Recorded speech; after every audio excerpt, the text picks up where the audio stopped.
News room live में सबसे पहले बात करेंगे रशिया यूक्रेन तनाज़ा की। जी हां, यूक्रेन पर रूसी हमले के पेश नज़र अमेरिका ने यूक्रेन की राजधानी कीव से अपने सिफारत खाने खाली करने का फैसला किया है। वहां से बहुत जल्द अमेरिका अपने सिफारत खाने खाली करेगा और साथ ही साथ जो यूक्रेन में अमेरिका के लोग रह रहे हैं उनसे यूक्रेन से निकलने की अपील की गई है। आपको बताएं कि ज़राए के मुताबिक वज़ारत ख़ारजा इस सिलसिले में कोई हिदायत जल्द जारी कर सकती है। ज़राए के मुताबिक अमेरिका महदूद सिफारतकारों को पोलैंड से मुत्तसिल सरहद के करीब रखने का मंसूबा रखता है ताकि सिफारती सतह पर वहां होने वाली सरगर्मियों पर निगाह रखी जा सके। गुज़िश्ता दिनों पेंटागन ने 3000 फौजियों को भेजने का ऐलान किया है। अमेरिका के 1700 फौजी पहले ही पोलैंड में मौजूद हैं। इसी बीच अमेरिका ने यूक्रेन में मुकीम अपने शहरियों को जल्द यूक्रेन छोड़ने का मशवरा दे दिया है। कौमी सलामती के मुशीर जैक सुलिवन ने यूक्रेन में मुकीम अमरीकियों को आइंदा 24 से 48 घंटों में यूक्रेन छोड़ने का मशवरा दिया है। अमेरिका के साथ साथ फ्रांस, नीदरलैंड और कनाडा ने भी यूक्रेन में मौजूद अपने शहरियों को यूक्रेन छोड़ने को कह दिया है।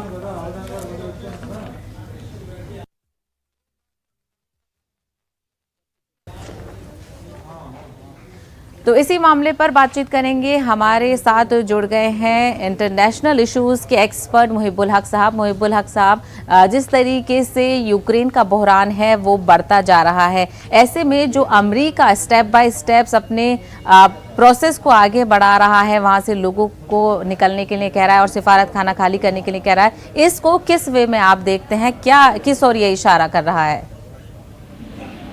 देखिए, इस बात से इनकार नहीं किया जा सकता कि यूक्रेन के मसले पे रशियन फेडरेशन और यूनाइटेड स्टेट्स ऑफ अमेरिका और उसके एलाइज के बीच में जो तनाज़ा है वो बढ़ता जा रहा है। लेकिन क्या ये जंग की सूरत अख्तियार कर सकता है, इस पे एक्सपर्ट्स भी बहुत ज्यादा मुत्तफिक नहीं है। सबसे पहली बात हमें याद रखना चाहिए कि रशियन फेडरेशन अमेरिका के बराबर एक मिलिट्री पावर है और यूक्रेन का मसला ऐसा है कि रशिया यूक्रेन के इशू पे कॉम्प्रोमाइज करने के लिए इसलिए तैयार नहीं होगा कि दो सोवियत स्पेस यानी अर्स्ट वाइल सोवियत यूनियन का जो हिस्सा रहा है उसे रशिया अपना एरिया ऑफ इन्फ्लुएंस समझता है। और अगर यूनाइटेड स्टेट्स ऑफ अमेरिका या नाटो अपने ईस्टवर्ड एक्सपेंशन पे कायम रहते हैं अपने इशूज पे कि हम ईस्टवर्ड एक्सपेंशन करेंगे जिसमें जॉर्जिया और यूक्रेन को उसमें शामिल करेंगे, तो यकीनन रशिया उसे अपनी सिक्योरिटी के लिए खतरा समझता है। और यही वजह है कि रशिया अभी किसी भी कीमत पे तैयार नहीं है। मैं ये समझता हूँ कि जो मोबिलाइजेशन रशिया की तरफ से है या अमेरिका ने जो अपने तकरीबन 5000 फोर्सेस को वहां पे स्टेशन किया है, ये बेसिकली दोनों तरफ से ये दिखाने की कोशिश है कि हम कॉम्प्रोमाइज के लिए तैयार नहीं है। और अल्टीमेटली मैं ये समझता हूँ कि मिलिट्री कन्फ्रंटेशन दोनों कंट्रीज अवॉइड करेंगी, रशिया भी अवॉइड करेगा और साथ ही साथ नाटो भी अवॉइड करेगा। इसलिए कि रशिया जो है वो इराक नहीं है, रशिया जो है सीरिया नहीं है। रशिया एक मिलिट्री सुपर पावर है जिसके साथ डील करने में फोर्स का इस्तेमाल यूनाइटेड स्टेट्स ऑफ अमेरिका करने से पहले 50 बार सोचेगा। वही मुहिबुल हक साहब, जिस तरीके से रशिया बोल रहा है कि वो वार की सिचुएशन की तरफ नहीं बढ़ रहा है, लेकिन वॉर सिचुएशन तो यूक्रेन के लिए अभी भी देखी जा सकती है क्योंकि मिलिट्री वॉर ही अकेला वॉर नहीं है, और भी वॉर है, ट्रेड वॉर हो या फिर इस तरीके की सिचुएशन तो यूक्रेन में अभी भी देखी जा सकती है। और सिर्फ यूक्रेन में नहीं, रशिया के खिलाफ भी हमें ये देखना चाहिए कि 2014 से रशिया के खिलाफ अमेरिका और उसके एलाइज ने सैंक्शन लगा रखा है। तो रशिया के खिलाफ जो सैंक्शन है वो जाहिर सी बात है कि रशिया उससे परेशान तो है ही। दूसरी जानिब अगर आप देखें तो क्रीमिया रशिया के कब्जे में है। जॉर्जिया का दो हिस्सा, जिसे जॉर्जिया को भी पूरे अमेरिका की पुष्टपनाही हासिल थी, लेकिन जॉर्जिया में भी साउथ ओसेशिया और अब्खाजिया दो ऐसा रीजन है जिसपे रशिया का पूरा कंट्रोल है। तो जॉर्जिया में भी रशियन इंटरवेंशन के बाद अमेरिका कुछ नहीं कर पाया था। साथ ही साथ यूक्रेन में क्रीमिया के एनेक्सेशन के बाद अमेरिका कुछ नहीं कर पाया था। तो अब अमेरिका भी ये समझता है कि एनफ इज एनफ, अगर रशिया को इसी तरह मौका दिया जाए तो ये यानी पूरा यूक्रेन और बहुत सारे और रीजन को शामिल करके ग्रेटर रशिया बनाने का जो वो ख्वाब है वो पूरा करेंगे और अल्टीमेटली सोवियत एरा जैसा कोई यानी एक सिचुएशन पैदा हो सकती है। इसलिए अमेरिका की भी मजबूरी ये है कि उसे कहीं ना कहीं उसे रोकने की कोशिश करना है। और वहीं ये जो सारा डेवलपमेंट हो रहा है इस बहरान में, इंडिया किस तरीके से उससे अफेक्ट होगा? देखिए, हिंदुस्तान ने बहुत ही एक कॉशियस स्टैंड लिया है। हम ये देखते हैं कि हिंदुस्तान जो है वो काउंटर बैलेंसिंग की पॉलिसी इस वक्त फॉलो कर रहा है। जाहिर सी बात है, यूक्रेन से अलग हट करके हम देखें तो हमारे लिए सबसे ज्यादा इम्पोर्टेंट है कि रशिया हमारा एक इम्पोर्टेंट एलाई रहा है क्राइसिस के वक्त में, और रशिया से हमारे बहुत अच्छे ताल्लुकात हैं हिंदुस्तान के। दूसरी जानिब ये जो वर्ल्ड ऑर्डर जिस तरह से चेंज हो रहा है, उसमें यूनाइटेड स्टेट्स ऑफ अमेरिका से हिंदुस्तान के बहुत गहरे ताल्लुकात हैं। यहाँ तक कि स्ट्रेटेजिक अलायंस, इकोनॉमिक अलायंसेस के अलावा यानी ट्रेड रिलेशन के अलावा स्ट्रेटेजिक अलायंस भी हमारा अमेरिका के साथ है, न्यूक्लियर डील अमेरिका के साथ है, क्वाड में हम अमेरिका के साथ शामिल हो रहे हैं चाइना को काउंटर बैलेंस करने के लिए। तो ऐसे वक्त में हिंदुस्तान जाहिर सी बात है दोनों में किसी को भी नाराज करना नहीं चाहेगा और हिंदुस्तान एक न्यूट्रल पोजीशन रखने की कोशिश करेगा। बिल्कुल। वहीं मुहिबुल हक साहब, इस मौके पर एस जयशंकर ने एंटनी ब्लिंकन से भी मुलाकात की है, तो क्या लगता है कि इस मामले को लेकर क्या बातचीत हुई होगी? क्या कुछ डिप्लोमेटिक रिलेशंस भी डिस्कस हुए होंगे? देखिए, मैं ये समझता हूँ कि हिंदुस्तान के पास एक अपॉर्चुनिटी है, और वो जाहिर सी बात है जब जवाहरलाल नेहरू की लीडरशिप थी या इंदिरा गांधी की लीडरशिप थी हिंदुस्तान में, और थर्ड वर्ल्ड कंट्रीज को जब हिंदुस्तान लीड करता था, तो एक हिंदुस्तान की अपनी इमेज थी। और क्राइसिस के सिचुएशन में अगर आप देखें कि 1956 की जो सुएज कैनाल क्राइसिस से लेकर के बहुत सारी क्राइसिस में हिंदुस्तान ने एक बहुत बड़ा रोल प्ले किया था। मैं ये समझता हूँ कि हिंदुस्तान के लिए अपॉर्चुनिटी क्रिएट होती है कि इंटरनेशनल एरिना में अपनी इमेज वो फिर से वो कायम करे जो यानी नॉन अलाइन मूवमेंट के वक्त में थी। तो मैं समझता हूँ कि हिंदुस्तान अगर दोनों हलीफ के बीच में कोई सालिस का रोल अदा कर सकता है और टेंशन डिफ्यूज करने की कोशिश करता है, में उसी तरफ एक कदम है। तो इंटरनेशनल एरिना में हिंदुस्तान एक ग्लोबल पावर की हैसियत से अपने आप को एस्टैब्लिश करेगा और हमारी सॉफ्ट पावर, हमारी डिप्लोमेसी की अहमियत इंटरनेशल एरिना में बढ़ जाएगी। मुहिबुल हक साहब, आपको क्या लगता है कि जिस तरीके से कि रूस हमला करेगा, इस बात को लेकर तनाज़ा चल रहा है, लेकिन कहीं ना कहीं ये भी ऐसा लग रहा है कि अमेरिका, यूक्रेन, इन लोगों में से कौन ब्लिंक करे? ब्लिंक का गेम भी इस तरीके से देखा जा रहा है, आप इस पर क्या कहेंगे? देखिए, मैं ये समझता हूँ कि चाहे अमेरिका हो चाहे यूक्रेन, रशियन इन्वेजन की सूरत वो भी जानते हैं कि रशियन अगर इन्वेजन हो जाता है तो अल्टीमेटली कन्फ्रंट तो करना होगा अगर इन्वेजन होता है।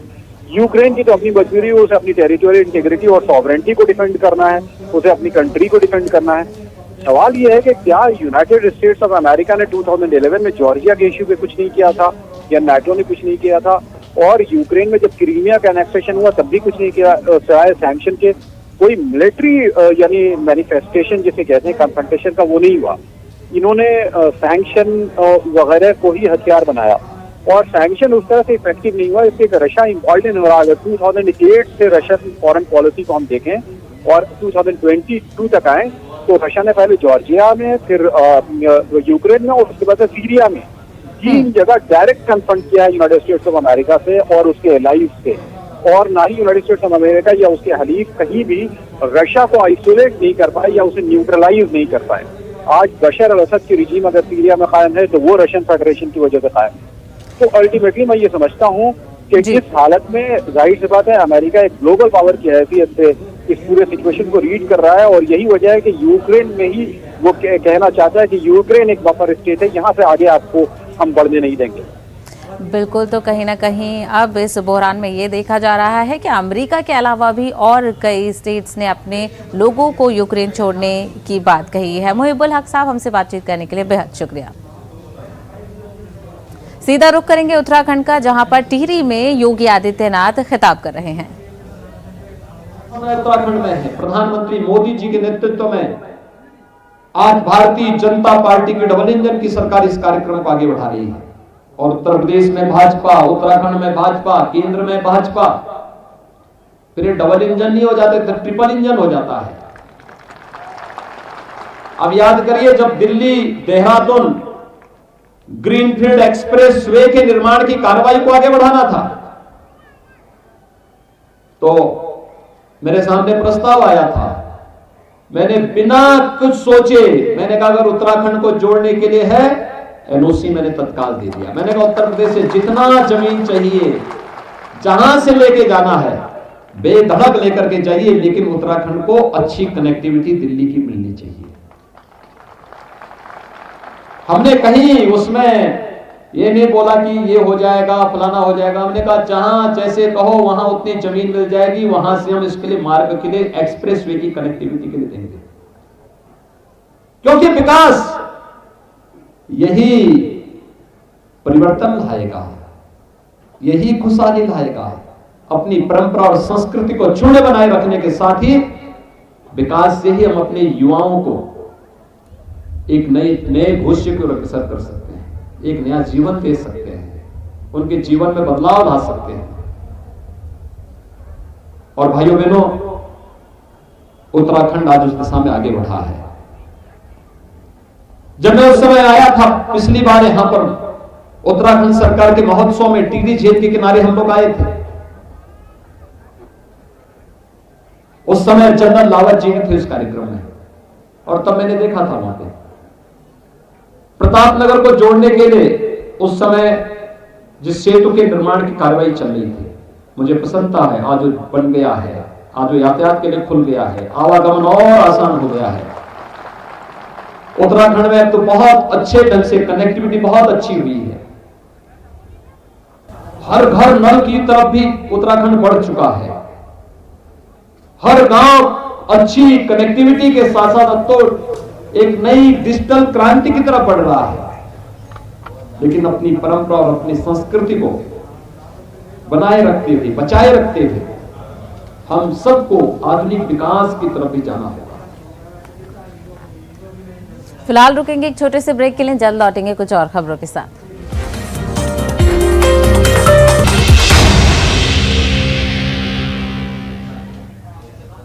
ब्रेक के बाद आपका खैर मकदम है। कर्नाटक से शुरू हुआ हिजाब मामले की गूंज अब बैरून मुल्कों से भी सुनाई दे रही है। जी हां, बैरून मुल्कों से लोगों का इस मामले पर रद्द-ए-अमल सामने आ रहा है। तो वहीं इन रद्द-ए-अमल का जवाब देते हुए वजारत खारजा की जानिब से बयान सामने आया है, जिसमें कहा गया है कि जो भी मसला है हिजाब को लेकर वो हिंदुस्तान का अंदरूनी मसला है और इस मामले को लेकर कर्नाटक हाई कोर्ट में समाअत जारी है, वो जेर समाअत है और हमारे अंदरूनी मसले पर मुहर्रिक तबसरे खुश आइन नहीं है। हिंदुस्तान का आईनी ढांचा तमाम मसाइल को हल करने की ताकत रखता है। वाज़ेह रहे कि अब इस मामले पर सोशल मीडिया पर गर्मा गर्म मुबाहिसे भी जारी हैं।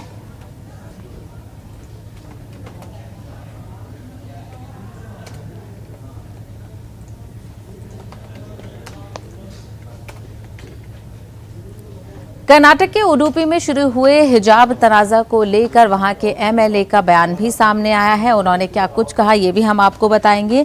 रघुपति भट्ट का इस मामले में बयान सामने आया है। आपको बता दें कि रघुपति भट्ट के मुताबिक कॉलेज में हिजाब के लिए एहतजाज करने वाली तलबात का ताल्लुक पीएफआई से उन्होंने बताया है। तलबा तंजीम CFI यानी कैंपस फ्रंट ऑफ इंडिया से है। रघुपति भट्ट के मुताबिक एहतजाजी तालबात मासूम है लेकिन PFI के कंट्रोल में है और उन्हें नामालूम मुकाम पर ट्रेनिंग दी गई है। Raghupati Bhatt women's government PU college के कॉलेज डेवलपमेंट कमेटी के सदर भी हैं। उन्होंने क्या कुछ कहा, आइए सुनते हैं। They want a political gain in this. That is their political game.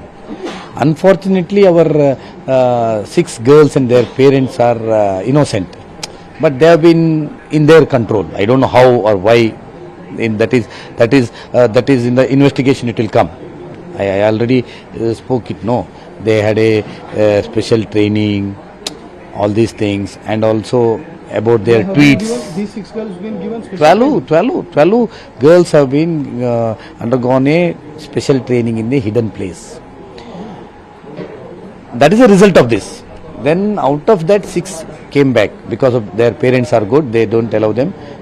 So out of that we got a information. So I have written it to all Home Minister Karnataka. So there he will he investigate it. So that girls also, if you see, I told it, even after their contact they have opened the Twitter account in the October end and November.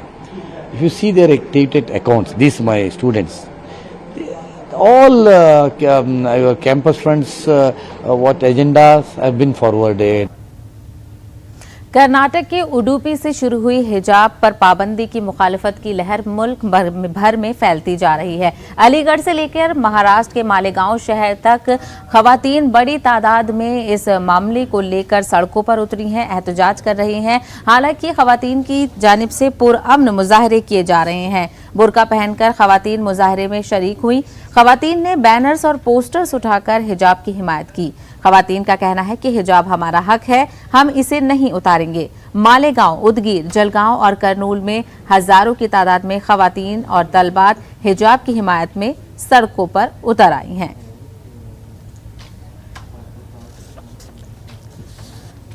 तो आप तस्वीरों में देख सकते हैं, मुख्तलिफ 4 शहरों की ये तस्वीरें हैं जहां पर खवातीन बड़ी तादाद में मुजाहरा कर रही हैं।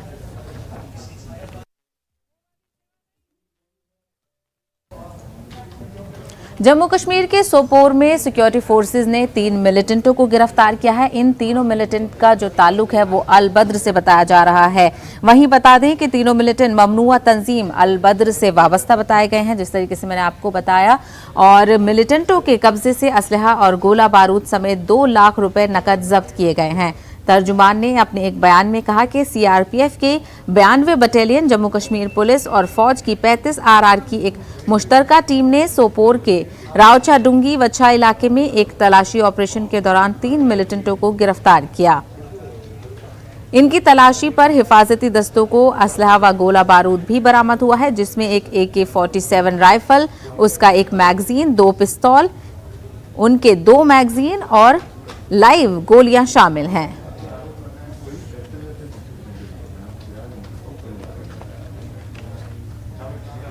जम्मू कश्मीर के लेफ्टिनेंट गवर्नर मनोज सिन्हा ने वादी में स्कूल खोलने का इशारा दे दिया है। जी हां, उन्होंने ट्वीट करते हुए ये इशारा दिया है कि अब यूटी में स्कूल खोले जाएंगे। उनका ट्वीट भी सामने आया है। उन्होंने ट्वीट किया है कि कोविड की सूरत हाल अब बेहतर हो रही है। एलजी ने लिखा कि स्कूल इंतजामिया से उन्होंने तैयार रहने को कहा है और स्कूलों की सैनिटाइजेशन का काम शुरू करने को कहा है। तलबा ने एलजी के फैसले का खैर मकदम करते हुए कहा कि ऑनलाइन कभी भी ऑफलाइन तालीम का मुतबादिल नहीं हो सकता। तलबा का कहना है कि वादी में गुज़िश्ता 3 सालों से स्कूल बंद हैं और इसीलिए स्कूलों को हर हाल में दोबारा खोला जाना चाहिए। ख्याल रहे कि मौसम सरमा की तातीलात का ऐलान 28 फरवरी तक किया गया था, ताहम महकमा तालीम ने 21 फरवरी से स्कूल खोलने की तजवीज दी है। प्रकृति और यहाँ की परंपराओं के साथ खिलवाड़ बंद होगा, कोई छेड़छाड़ नहीं होगी। इसके बाद हम कह रहे हैं कि हमारी सरकार बनते ही 4 लाख रोजगार दिलवाएंगे। अब आप पूछोगे कि कहां से आएंगे 4 लाख रोजगार, क्योंकि सब कहते हैं चुनाव से पहले। हम बताएंगे, ये जो 28,000 खाली पद है, सबसे पहले हम इनको भरेंगे। पर्यटन पुलिस बनाएंगे जिसमें नए पद बनेंगे। पर्यटन के लिए ऐसे मौके खड़े करेंगे जिससे हमारे नौजवान भाई बहनों के लिए तमाम रोजगार पैदा हों। फिर हम कह रहे हैं कि गांव-गांव में स्वास्थ्य सुविधाएं पहुंचाएंगे। आपने देखा कि कोरोना में क्या हुआ, स्वास्थ्य की सुविधा के लिए कितना संघर्ष करना पड़ा। आज भी पहाड़ों में स्वास्थ्य सुविधाओं तक पहुंचने के लिए क्या क्या जतन करने पड़ते हैं। इसीलिए हमने तय किया है कि नई तकनीकों के साथ, ड्रोन के साथ, नए तकनीकों के साथ हम गांव-गांव तक स्वास्थ्य सुविधाएं पहुंचाएंगे। आज गैस सिलेंडर कितना महंगा है, इस सरकार ने कहा हम एक गैस सिलेंडर मुफ्त दे देते हैं, इससे हमें वोट मिल जाएंगे और हमारी जिम्मेदारी खत्म हो जाएगी। हम कह रहे हैं कि ये गलत सोच है। हम कह रहे हैं कि जो गैस सिलेंडर आपको मिलेगा, 500 रुपए से ज्यादा हम उसके दाम को बढ़ने नहीं देंगे। हम समझते हैं, कांग्रेस पार्टी समझती है कि आप कितने संघर्ष कर रहे हैं, आप कितने संकट के का सामना कर रहे हैं। तो जो सबसे गरीब परिवार हैं, जिनको सबसे ज्यादा संघर्ष का सामना करना पड़ा, वो 5 लाख परिवारों को 40,000 रुपए सालाना कांग्रेस पार्टी की सरकार देगी। मेरी बहनें, आपके लिए सरकारी बसों में यात्रा मुफ्त होगी। इसके साथ साथ पुलिस विभाग में 40% पद महिलाओं के लिए आरक्षित होंगे। यहाँ पूर्व सैनिक बहुत हैं। शुरू में ही मैंने आपको नमन किया। आपने जो सेवा इस देश के लिए की, उस सेवा के लिए ये देश हमेशा आभारी रहेगा।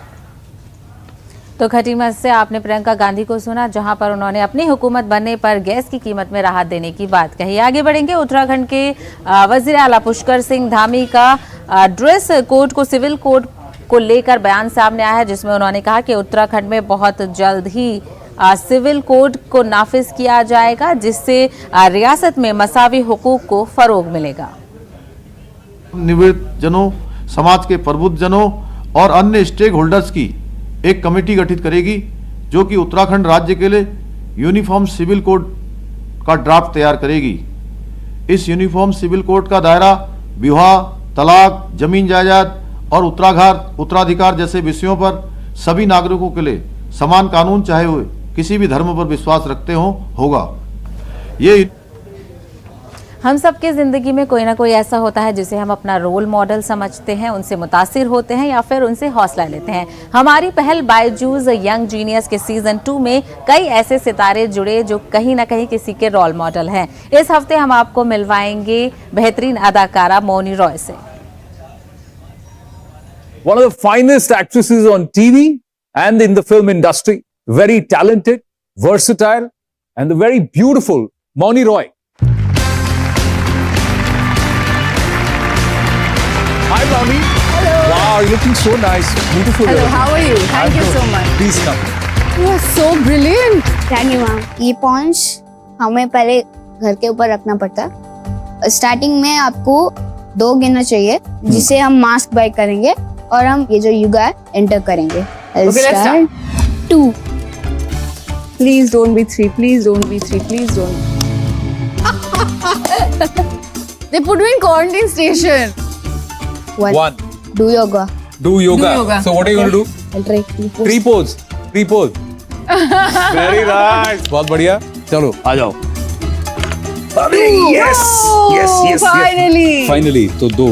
चलिए. 1